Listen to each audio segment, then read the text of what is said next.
Bonjour tout le monde et bienvenue dans ce nouveau coin lecture où nous allons retrouver 4 bouquins cette fois-ci, dont un que j'ai pas terminé, ça me chagrine un peu, mais c'est ainsi, des fois dans la vie, on ne finit pas les bouquins. J'ai essayé de varier un peu ce que j'ai lu ce mois-ci, j'ai surtout essayé de lire un ou deux classiques, vous allez voir, j'ai lu 2 classiques de la littérature, parce que c'est vrai que j'ai beaucoup de retard à rattraper à ce niveau-là. Ça va être l'occasion pour moi de vous rappeler que c'est une émission où je donne mon avis, je fais pas une critique. Donc, si vous voulez, je peux pas, lire Les Misérables et dire c'est plus.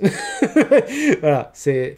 Je note mon ressenti, je note le plaisir que j'ai eu, je note comment j'ai vécu la lecture du roman. Et n'étant pas un lecteur assidu, j'ai pas l'expérience, si vous voulez, pour apprécier certains romans à leur juste valeur. En l'occurrence, j'ai bien aimé les classiques que j'ai lus ce mois-ci. Je vous donne plus de détails là bientôt, c'est juste histoire de recontextualiser cette émission. J'ai commencé le mois avec Le Signal de Maxime Chatham. Le Signal de Maxime Chatham, auteur français de thriller que vous connaissez très probablement. Alors, on a tendance un peu à le considérer comme le Stephen King. Stephen King, c'est comme ça qu'on prononce, hein? Ouais, Stephen King, c'est ça, Stephen King. Français. Je me demandais si ça le saoulait, et puis dans le bouquin, il y a un personnage, c'est une allusion vraiment très rapide, il y a un personnage qui vient de Derry dans le Maine. Derry est évidemment la ville que Stephen King a inventée pour ça, le roman ça. Donc ça doit pas le saouler tant que ça, peut-être comparé à cette auteur. Je voulais le résumer derrière, là j'ai pas écrit de résumé ce mois-ci, j'ai eu la flemme, ça arrive à tout le monde d'avoir la flemme. La famille Spencer vient de s'installer à Mahigan Falls. Jusqu'ici, tout va bien, un vrai paradis. C'est vraiment le cliché du film d'horreur américain où t'as la famille qui arrive dans une maison où, a priori, tout va bien. Si ce n'était ces vieilles rumeurs de sorcellerie, ces communications téléphoniques brouillées par des cris inhumains, ce quelque chose d'effrayant dans la forêt qui pourchasse les adolescents, et ce shérif complètement dépassé par des crimes horribles. Avez-vous déjà eu vraiment peur en lisant un livre ? Oui, mais pas celui-là. Je suis désolé, c'est pas de la mauvaise pub, il est très bon. Il est très bon, je lui ai mis B+. Juste, la tagline, avez-vous déjà eu vraiment peur en lisant un livre ? Franchement, il m'a pas fait peur. Je suis rentré dedans, comme dans un bon thriller. J'adorais les personnages, presque tous les personnages étaient très bien caractérisés. Ils donnaient l'impression d'avoir une vie propre. Voilà, c'était vraiment très agréable à suivre. Et j'ai beaucoup aimé l'ambiance générale, l'ambiance un peu film d'horreur. Je peux pas dire que j'ai eu peur, parce que c'est pas vrai. Mais j'ai vraiment beaucoup kiffé. Au départ, je me suis demandé si c'était pas carrément une réécriture de Cimetière de Stephen King, parce que quand même, il y a beaucoup d'éléments. Là, j'ai écrit, vous pouvez retrouver mes notes de lecture au complet dans la description. J'ai écrit « La famille qui emménage dans une nouvelle maison avec plusieurs gamins, dont un bébé, le vieux voisin qui les met en garde, et maintenant un vieux cimetière dans une forêt ». Je commence à me demander si c'est pas une réécriture de Cimetière. Il y a vraiment beaucoup d'éléments. En plus, plus tard dans la lecture, il est question du Wendigo, qui est également une créature du folklore natif américain, qui est également exploitée dans Cimetière et qui est exploitée dans ce livre-là aussi. Au bout d'un moment, l'histoire se détache complètement, mais le début fait vraiment très Cimetière. Il y a un tic d'écriture que j'aime beaucoup chez Maxime Chatham, c'est qu'il termine tous ses paragraphes en mode suspense, même quand il n'y a aucune raison qu'il y ait du suspense. Genre, il décrit un chapitre où tout va bien, hein, où dîner en famille, ils ont tous, je vous parlais de ça tout à l'heure, mais globalement ils vivent tous des faits surnaturels et aucun n'en parle aux autres, mais pour des raisons qui sont à chaque fois très valides. Et donc voilà, là ils dînaient et tout allait bien, quoi. Et à la fin du chapitre, et tout allait pour le mieux dans le meilleur des mondes. Parce qu'ils savaient pas encore que ça allait être la grosse merde bientôt. Genre, ne laissez pas tomber l'écriture tout de suite, vous inquiétez pas, ils vont tous crever. Il y a un mystère dans le roman, et sa résolution est à la fois très bien amenée et très satisfaisante. C'est rare. C'est rare les romans qui ont un twist final, et ce twist a été indiqué par des indices pendant tout le... Indiqué par des indices, c'est pas mal. Pendant tout le roman, mais quand même tu le vois pas arriver, et quand il arrive, du coup, c'est hyper satisfaisant, parce que tu te dis, putain, mais bien sûr, comment j'ai fait pour pas le remarquer. C'était très bien. Je disais tout à l'heure, le fait que les personnages vivent tous des expériences paranormales, mais ne s'en parlent pas entre eux, ça crée un suspense qui est vraiment très tangible, quoi, qui est vraiment très tendu. Le père découvre des notes sur une sorcière qui aurait habité dans leur maison. Du coup, évidemment, il va pas en parler à sa femme parce qu'il se dit on vient d'arriver dans cette maison, elle va vouloir se barrer, alors que peut-être ça peut me servir pour écrire, parce que le personnage principal est écrivain. Ça, c'est une grosse signature des livres de Stephen King, c'est que l'auteur est écrivain. Une autre grosse signature, c'est c'est que l'auteur-écrivain est également alcoolique ou dépendant aux médicaments. Les enfants ont dû affronter un épouvantail vivant et décident de garder le secret parce qu'ils sont persuadés que les parents vont jamais les croire. Bref, ils vivent tous des expériences paranormales différentes et ils gardent tous le silence. Et au lieu que ce soit forcé, comme dans la plupart des romans, j'en parlais quand je faisais ma critique de Les Enfants d'Aliel, il y a 2 mois maintenant, il y a un truc que je supporte pas dans les fictions, c'est quand les personnages ne se disent pas la vérité parce que... Là, ils se disent pas la vérité pour des raisons vraiment très tangibles. Des raisons qui fait qu'on ment, qu'on dissimule la vérité dans le monde réel. Donc ça, c'était vachement bien. La raison pour laquelle il a jamais atteint le A, c'est parce que... C'est vraiment juste ça, c'est vraiment juste pour... Si le but c'était de me faire peur, c'est raté. Si le but c'était de me faire kiffer un bon roman, c'était réussi, mais le but c'était de me faire peur. Et personnellement, j'ai pas eu peur. Maintenant, évidemment, je vous le recommande très très très chaudement. J'adore mes notes. Page 662, Chatham est un grand malade. Page 719, Chatham est un grand malade. Je sais pas pourquoi j'ai écrit ça, mais sur le coup, ça a dû me marquer. Il y a un petit reproche quand même. Chatham a tendance à... Et ça aussi, c'est une grosse signature de Stephen King. Les fins sont moyennes. Les fins sont pas très satisfaisantes. C'est-à-dire, à la fin... Il y a des personnages qui meurent, et je me demande s'il les choisit pas en faisant des lancers de dés, parce que franchement, c'est... Il y en avait un, je pensais qu'il allait mourir, parce que j'ai lu plusieurs Maxime Chatham, et du coup, je vois le profil des personnages qui vont mourir. Le personnage dont je pensais qu'il allait mourir survit, et d'autres personnages qui, mais vraiment sortis nulle part, eux, ils meurent. Il y a un personnage dont j'étais sûr qu'il survivrait, je vais pas vous le dire, parce que du coup, ça vous spoil la fin. Mais si vous voulez, quand on connaît la famille de Maxime Chatham, tu te dis, ok, il y a un personnage qui va chercher à protéger absolument et qui ne risque absolument rien. Plusieurs, en fait. Plusieurs, mais je pense à un en particulier. On retrouve beaucoup d'éléments de la famille de Chatham dans les personnages principaux. Bon, en tout cas, ce livre est très bien écrit. C'est un Maxime Chatham, vraiment. Ce qu'il fait, c'est bon. Et on est dans la moyenne bonne de ce que Chatham propose habituellement. Je suis sûr et certain d'avoir l'occasion de vous reparler de cet auteur à l'avenir. On arrive au moment très désagréable de cette émission, le moment où je dois parler du bouquin de l'un ou l'une d'entre vous et que je n'ai pas aimé ce bouquin.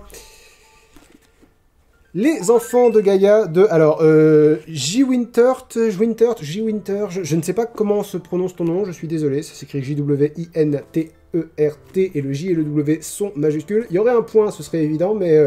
Donc je ne sais pas. J'ai eu l'occasion de parler un peu avec l'auteur de ce roman sur Insta, histoire de l'aménager, parce que c'est jamais agréable à entendre. J'ai mis des mois à ce roman que j'ai pas fini. Pour être tout à fait honnête, j'ai lu 84 pages. C'est pas beaucoup. On va se mettre d'accord, quand vous m'envoyez un roman, je peux pas vous garantir de le lire en entier, je peux vous garantir de le lire pendant 2 heures. C'est-à-dire, si au bout de 2 heures de lecture, j'ai toujours pas accroché, c'est très dur comme façon de le formuler, mais je considère que je perds mon temps. Je considère que j'ai plein d'autres romans à lire, j'ai des vidéos à faire, et voilà, je gaspille du temps de lecture que je pourrais consacrer à faire d'autres choses. Je vous lis le 4e de couverture. Sur Arcaia, le chaos règne sous le joug d'une déesse qui cherche à détruire son père. Raya, la mère des âmes, M et âme majuscule, est appelée à sauver son monde grâce à une prophétie qui met en jeu le destin de 5 enfants de Gaïa.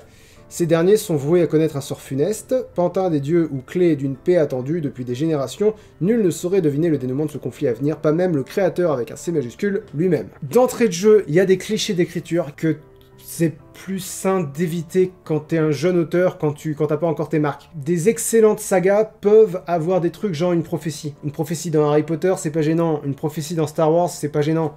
Une prophétie dans Les Enfants de Gaïa, ça fait vraiment... J'avais pas d'idée. Je dis pas que t'as pas d'idée, je dis c'est l'image que ça renvoie. J'ai pris beaucoup de notes dans mes notes de lecture. Ce qui me semble être une bonne idée, une bonne approche pour expliquer ce qui marche pas, c'est que je vais lire les 2 premières pages du roman, parce qu'en fait, il y a des problèmes d'écriture qui sont symptomatiques de tout ce qu'on va retrouver dans tout le reste du roman, et ça spoil pas grand-chose, c'est vraiment littéralement les 2 premières pages. Donc chapitre 1, Les Enfants de Gaïa. La voiture pila au moment de l'impact et une gerbe de sang recouvrit son pare-brise. À cet instant, une trentaine de personnes se ruèrent vers la scène du crime, tous avides de connaître qui avait été renversé. Parmi elles se trouvait Enzo Guirin, suivi de près par Ambre Jensen, Samuel Talbot et Louise Collet. Ça fait pas un paragraphe qu'on a commencé, tu nous envoies déjà 4 prénoms, noms de famille dans la gueule et sans aucune caractérisation, vraiment. C'est un peu comme si on te filait une fiche de perso, quoi. L'horreur atteignit son apogée quand ils découvrirent la sœur cadette d'Ambre étalée sur la route, le crâne ensanglanté. Si t'essayais de nous faire avoir une connexion émotionnelle avec les personnages, ce que tu devrais essayer de faire, ça peut pas marcher parce que ça fait littéralement un paragraphe qu'on est dans le truc. Si je te dis la petite sœur de Juliette Kiklock est morte dans un accident de voiture, tu vas me dire la petite sœur de qui ? Ouais, parce que on s'en fout. Et on n'est pas du tout... voilà, elle est triste, bah oui, elle est triste, c'est sa sœur. On se doute bien qu'elle est triste. Et donc, en plus, on a Ambre. Alors, Ambre, c'était qui? C'était la deuxième. D'accord, Ambre Jensen, très bien. Ambre s'approcha d'elle, ses yeux bruns remplis de larmes, de larmes. Louise s'agenouilla à ses côtés, et déjà t'es là, Louise. Louise, c'était la quatrième, c'est ça, il y a 2 nanas, 2 mecs, Louise c'est la deuxième nana, ok. Louise s'agenouilla à ses côtés et commença à éponger maladroitement la cicatrice béante creusée sur le front de la victime, pendant que Samuel se tenait accroupi face à elle, incapable d'exprimer la moindre émotion. T'es déjà en train d'essayer de marquer les personnages, alors que l'histoire a pas commencé. Nous, en tant que lecteur, on n'est pas encore dans l'histoire. De son côté, Enzo tentait de repousser les âmes trop curieuses lorsque soudain, il sentit son corps vaciller dangereusement, sa tête bourdonnante d'images absurdes. Pris de panique, il chancela et tandis que sa conscience le quittait, ses pieds semblaient s'enfoncer dans le sol. On vient d'avoir un accident, on se dit c'est important, et t'es en train de nous parler d'autre chose. Et du coup, on se dit, donc, elle nous parle de l'accident, mais l'accident, on s'en fout. Et alors que c'est un truc grave, quoi. Et en plus, il commence par ça, donc on se dit, ok, ça va être le point de départ à quelque chose. Tu mets un contexte avant. Ah oui, alors ensuite, en italique, donc les pensées de Enzo. Diable, je ne suis quand même pas en train de m'évanouir, c'est ridicule. Personne ne pense comme ça. On rejoint une critique que je fais souvent quant à vos livres. Les dialogues font souvent très artificiels. Et là, que le personnage pense « Diable, je ne suis quand même pas en train de m'évanouir, c'est ridicule ». Si tu veux, moi j'essaye de me placer dans sa position, et je me dis pas « c'est ridicule », je me dis « non, j'ai besoin... mes amis ont besoin de moi, je sais pas... » Enfin, un peu d'émotion, quoi. Lui, il a honte de s'évanouir. C'est pas un enjeu intéressant. En dépit de sa lutte pour rester conscient, Enzo sombra corps et âme. Et là, on a un titre, Enzo Guérin. Donc on se dit, ok, d'accord. Donc là, on a le point de vue d'Enzo. Il se réveilla, la tête posée sur une plage déchaînée. Ok, donc il s'est évanoui et il a été transporté ailleurs, on ne sait pas comment. Donc évidemment, c'est un monde fantastique, on se doute bien qu'il y a une part de mystère. Au-dessus de lui, les éclairs dansaient à travers un ciel grisâtre. Quelque part depuis l'autre bout de la plage, des voix parvenaient à ses oreilles, excepté qu'elles étaient trop loin pour qu'il y comprenne quoi que ce soit. Le style est maladroit, mais ok. Leurs mots se mêlaient au fracas des puissantes vagues s'écrasant contre le sable.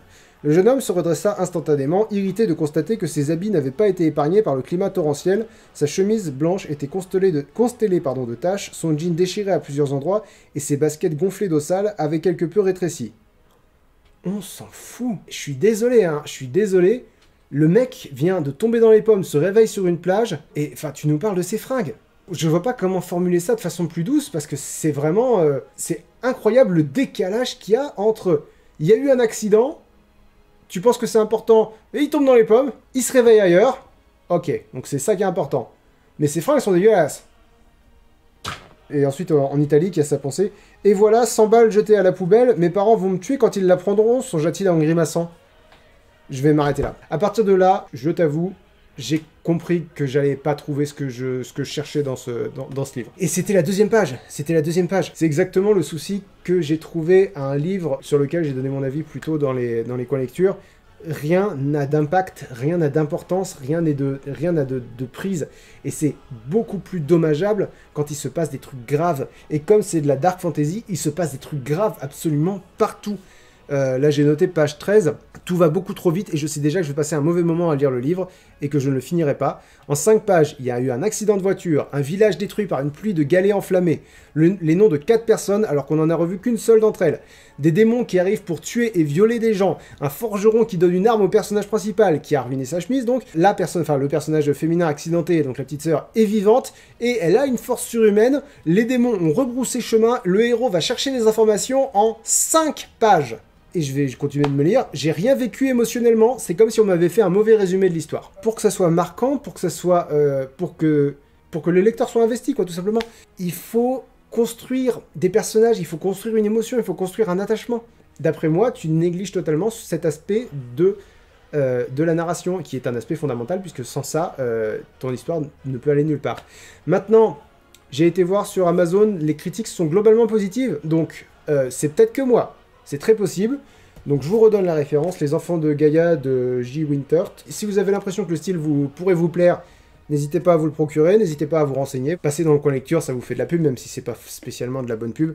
Personnellement, j'ai pas accroché du tout et je suis vraiment désolé. J'ai lu 2 heures. Je pense que mon avis n'aurait pas vraiment beaucoup évolué en lisant l'intégralité du livre. J'espère que j'ai pas été trop dur. J'aime pas faire ça. J'aime pas faire ça. Je préfère quand j'aime beaucoup vos romans parce que c'est vraiment pénible comme épreuve de devoir vous dire la vérité parce que vous m'envoyez vos romans. C'est d'une part pour que j'en parle, je suis pas débile, mais d'autre part aussi parce que vous voulez connaître mon avis. Premier classique que j'ai lu ce mois-ci, Orgueil et préjugés de Jane Austen, évidemment, traduction de Valentine Lecomte et Charlotte Pressoir. Je lis le résumé derrière. Pour les Anglaises du 19e siècle, hors du mariage, point de salut! Romanesque en diable, les démêlés de la caustique Elizabeth Bennet et du vaniteux Monsieur Darcy, Mr. Darcy, n'ont pas pris une ride, mais il faut parfois savoir renoncer à son orgueil et accepter la tombée des masques pour voir clair dans la nuit, un classique universel, drôle et émouvant. C'est là qu'entre en jeu le fameux « je fais pas une critique, je donne un avis », donc personnellement j'ai mis un B+, évidemment il mérite beaucoup. Voilà, c'est un classique, c'est pas notable quoi si vous voulez, et si c'était notable ce serait pas par un petit con comme moi. Je note uniquement le plaisir de lecture, je l'ai déjà dit. Je m'attendais à beaucoup de choses d'Orgueil et préjugés, je m'attendais pas à ce que le livre soit drôle. Elizabeth Bennet, le personnage principal, est très caustique, et du coup elle est marrante. La critique qu'on lit souvent sur Orgueil et préjugés, c'est que oui, ça décrit très bien, c'est bien le portrait d'une époque, machin truc. J'en sais rien, j'y connais rien en histoire, et j'y connais très peu en histoire, et si je m'y connaissais un peu en histoire, ce serait pas l'histoire de la petite bourgeoisie anglaise du fin 18e, début 19e. Allez, ce serait pas la période de l'histoire qui me fascinerait, voilà. Ce qui m'a vraiment accroché dans ce roman, c'est au contraire tous les aspects vraiment universels du truc, c'est-à-dire, pour moi, elle dépeint pas une société, parce que ça décrit ce qui se passe dans une bulle effectivement un peu bourgeoise, un peu riche. J'ai rien appris sur la société anglaise de cette époque-là, peut-être parce que j'ai négligé ce que le livre m'a apporté à ce niveau-là, mais personnellement, ce qui m'a accroché, c'est l'amour, c'est les sarcasmes, c'est les liens entre les personnages, les défauts qui sont des défauts d'une société, mais qui sont aussi les défauts de la société encore aujourd'hui, c'est-à-dire à juger beaucoup sur les apparences, à avoir un avis ferme en se basant sur des racontards, sur des rumeurs, on va appeler ça comme ça, ou en se basant sur une première impression qui est forcément fausse, qui est souvent fausse. C'est impossible d'être un parfait résumé de ta personne au premier abord, d'après moi. Je vais lire vite fait une note que j'ai prise là, parce que je la trouve très juste. La grande force d'Orgueil et préjugés, ce sont les personnages. Beaucoup sont très attachants, et en écrivant ça, je pensais à Jane Bennet, la grande sœur d'Elizabeth Bennet, parce que Jane Bennet, elle me rappelle beaucoup Jérémy, mon frère à moi. Elle est très gentille. Si vous voulez, personne ne peut être méchant. Les gens qui sont méchants, c'est juste qu'on n'a pas compris qu'ils avaient d'autres intentions. C'est une erreur. Et dans un bouquin qui s'appelle Orgueil et préjugés, elle n'a aucun orgueil et aucun préjugé. Et du coup, bon, sauf si on considère que du coup, attribuer des qualités aux gens sans preuve, quoi, finalement. C'est-à-dire quand elle se fait abuser, elle se dit ah oui, mais il pensait pas à mal. Enfin, elle est adorable. Jane Bennet est vraiment adorable. Donc voilà, je disais, beaucoup sont très attachants. Ceux qui sont pas attachants sont assez intrigants, comme Mr. Darcy. J'aime beaucoup Darcy parce qu'il évolue sous nos yeux sans qu'on s'en rende compte. C'est très subtil, j'aime beaucoup. Et j'ai noté ceux qui ne sont ni attachants ni intrigants, comme Mr. Collins ou Madame Bennet, donc Mrs. Bennet, la mère d'Elizabeth et Jane. Ces personnages-là sont marrants parce qu'ils sont ridicules. Genre, la mère Bennet, elle veut caser ses filles, mais alors autant que possible. Et elle passe son temps à se plaindre de « Ah, mais pourquoi personne fait attention à moi? Pourquoi c'est à moi de prendre tout en charge? Ah là là, mais... » Ouais, je l'ai trouvé très drôle. Mr. Collins, c'est une catastrophe, ce mec. Il a fait la demande en mariage la plus pathétique de l'histoire de la littérature. Je vais essayer de retrouver la page et de vous en lire un passage. Donc, Mr. Collins. Les raisons qui me déterminent à me marier, continua-t-il, sont les suivantes, 2 points. Premièrement, je considère qu'il est du devoir de tout clergyman de donner le bon exemple à sa paroisse en fondant un foyer. Deuxièmement, je suis convaincu, ce faisant, de travailler à mon bonheur. Troisièmement, j'aurais dû peut-être commencer par là, je réponds ainsi au désir exprimé par la très noble dame que j'ai l'honneur d'appeler ma protectrice. Par 2 fois, et sans que je l'en eusse prié, elle a daigné me faire savoir son opinion à ce sujet. Le samedi soir qui a précédé mon départ, entre 2 parties de quadrille, elle m'a encore dit « Mr. Collins, il faut vous marier. Un clergyman comme vous doit se... » Bref, blablabla, et au bout d'un moment... Voilà. Tels sont les motifs qui me poussent au mariage. Il me reste à vous dire pourquoi je suis venu choisir une femme à Longbourn plutôt que dans mon voisinage où, je vous assure, il ne manque pas d'aimables jeunes filles. Mais...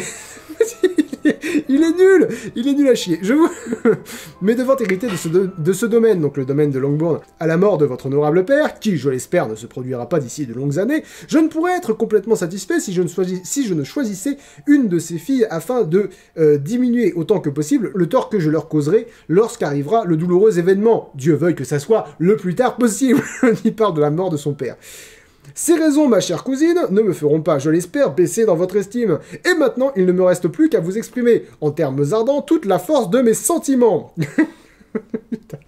Donc oui, voilà, sa demande en mariage, c'est... Alors, j'ai un certain nombre de raisons. Raison 1, raison 2, raison 3, raison 4. Et maintenant que je vous ai exposé vos raisons, mes raisons, laissez-moi vous dire mes sentiments en des termes ardents. Oh, que vous êtes belle. Il est à chier. Mais voilà, il est à chier, du coup, c'est très drôle. J'ai vraiment beaucoup aimé Orgueil et Préjugés. Je m'attendais vraiment à ce que ce soit un peu plus pénible. Alors... Le style peut rebuter les plus jeunes lecteurs parce que c'est un style qui a 200 ans, donc forcément il a un peu, voilà, il est un peu vieilli. Il date de son époque, quoi. Mais si vous êtes sensible à la beauté de l'écriture, quoi, tout simplement, c'est très bien écrit. Je sais pas dire si c'est très bien traduit. Personnellement, j'ai trouvé le texte très beau et l'écriture de Jane Austen, j'en ai entendu beaucoup de bien, donc j'imagine que c'est très bien traduit. Dans tous les cas, une très chaude recommandation de ma part, surtout si vous aimez les belles histoires d'amour, quoi, tout simplement. C'est sûr que ça se limite pas à ça, mais c'est vraiment le gros intérêt que j'y ai trouvé, c'est m'attacher aux personnages et voir leurs relations évoluer, qu'ils apprennent à se comprendre. Il y en a qui voient l'attrait féministe du bouquin aussi, enfin il y a beaucoup d'attraits, si vous voulez, du livre, qui, moi, m'ont pas spécialement touché. Je l'ai pas lu comme un roman féministe, mais c'est aussi un aspect qui existe, donc voilà, je vous en parle. Personnellement, c'est juste l'histoire d'amour entre deux personnages qui ne se comprenaient pas et qui apprennent à se connaître, et qui doivent surpasser l'un et l'autre leur orgueil et leurs préjugés. Voilà. C'est très bon titre. Et deuxième classique de la littérature que j'ai lu ce mois-ci, La machine à explorer le temps d'H.G. Wells. Alors, petite anecdote sur ce livre, parce que vous allez peut-être vous dire, c'est quand même bizarre cette édition, j'ai une édition et c'est pas celle-là. Je vais vous lire parce que j'ai écrit l'histoire, parce que j'avais peur d'oublier quand viendrait le temps de faire le coin lecture, donc je l'ai écrite noir sur blanc. Je voulais lire un livre de plus pour le coin lecture de février, et j'avais entre 3 et 5 jours pour terminer un nouveau livre. Je m'autorise à aller jusqu'au 2 mars, si vous voulez, jusqu'au 2 du mois suivant. Donc il m'en fallait un qui soit relativement rapide. Celui-ci fait à peu près 190 pages. Je peux le lire en 3 jours. Finalement, je l'ai lu en 2, donc voilà, ça se lit extrêmement vite, hein, ce roman-là. Donc je suis tombé sur celui-ci. Je me souviens que quand j'ai commencé à faire les coins lecture, j'étais allé dans ma chambre chez mes parents, pour prendre des livres que j'avais jamais lus et qui y étaient. Je sais pas si vous êtes comme moi ou si vous avez été comme moi dans votre jeunesse, mais j'avais plein de livres que j'ai jamais ouverts. Pour la plupart, j'avais oublié que je les avais, et en choisissant La machine à explorer le temps, je me suis demandé si je tomberais sur une date d'impression qui me donnerait une idée du temps que ce roman a attendu dans ma chambre. Et j'ai trouvé mieux que ça, parce que sur la première page du bouquin, il y a écrit Alexis 1997, et c'est l'écriture de ma mère. C'est ma mère qui a écrit donc à qui était ce bouquin, et l'année où elle me l'a offert. J'ai pas précisé, pardon, traduction de Henri Davray. Voilà. Du coup, j'avais 9 ans. Donc voilà, maman, ça y est, je l'ai lu. J'ai passé mon bac, je me suis marié. Mais j'ai fini par le lire. Et en même temps, est-ce que c'est pas le bouquin pour vivre ce genre de truc, hein, La machine à explorer le temps. Voilà. Résumé rapide. Convaincu que la durée est une 4e dimension, de même nature que la longueur, la largeur et la hauteur, l'explorateur du temps construit une extraordinaire machine qui va lui permettre de se déplacer à travers les siècles. C'est ainsi qu'il parvient à atteindre l'an 802 701, c'est ce qu'on appelle voir loin. La campagne anglaise a bien changé et les premiers habitants qu'il rencontre ont une attitude pour le moins étrange. Une sérénité mêlée à une sombre terreur que l'apparition des Morlocks, des êtres peuplant les profondeurs de la Terre, va bientôt expliquer. Bizarrement, il est beaucoup plus contemporain que Orgueil et Préjugés. Il a été écrit au milieu du XXe siècle. Et pourtant, il est nettement plus daté que Orgueil et Préjugés. Je lui ai mis B-, parce que j'ai bien aimé le lire, mais tout ce qui est... tu sens que c'était en pleine réflexion politique, le bouquin. Et la réflexion politique des années 50, si vous voulez, elle a vieilli comme du lait, quoi. Ça vieillit pas bien, le lait. Je comprends pourquoi j'ai jamais essayé de le lire, parce que quand on lit la préface, je voulais juste une phrase, parce que c'est la phrase où je me suis dit, attends, là, aujourd'hui, 30 ans, après des études de lettres, il faut que je la recommence, parce que je l'ai lu vite, et du coup, ça m'a... Et du coup, il y a des sens qui m'ont échappé. L'utopie comme le conte sont friands de symboles, de paraboles et de majuscules. Imagine ça quand t'as 9 ans. Utopie, friand de paraboles majuscules. Globalement, l'histoire, c'est l'explorateur du temps, au tout début, dit à un groupe de collègues, amis, etc., dont fait partie le narrateur. Ouais, je travaille sur un modèle de machine à voyager dans le temps, parce que, voilà, comme je vous ai lu sur le 4e de couverture, le temps est une dimension au même titre que toutes les autres dimensions. Regardez, je vous ai fait une petite machine miniature pour voyager dans le temps, donc il abaisse un levier, la machine disparaît. Et le jour même, il essaye la version véhicule, j'ai envie de dire. Une semaine après, ses collègues reviennent, et lui, il réapparaît très mal en point, avec une blessure au pied, avec une cheville enflée, enfin voilà, il a vécu, quoi.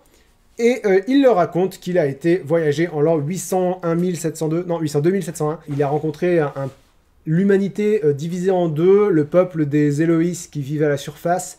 Et alors, mon père qui a vu le film, parce qu'apparemment il y a eu une adaptation filmée dans les années 60, mon père qui a vu le film les appelle les Élois. Donc dans le film ils disent peut-être les Élois, alors ça s'écrit O-I-S, donc j'aurais tendance à dire Eloïs. L'humanité s'est scindée en deux, d'un côté les Eloïs qui sont devenus des espèces de créatures indolentes vivantes à la surface, et les Morlocks, des créatures abominables et violentes et qui vivent sous terre, et qui sont habitués aux ténèbres, si vous voulez. Je les visualise un peu comme les créatures de The Descent, un peu comme les Falmer dans Skyrim, un peuple souterrain et globalement aveugle, qui voit très bien dans le noir, mais qui voit rien du tout à la lumière. Le moment où c'est devenu vraiment très politique, en fait, à plusieurs moments, le personnage, il a cette espèce de prétention de pouvoir tout expliquer avec ce qu'il sait de son époque. C'est beaucoup plus une expérience de pensée, un conte philosophique, finalement, plutôt qu'un roman de science-fiction, parce que H.G. Wells fait une expérience de pensée.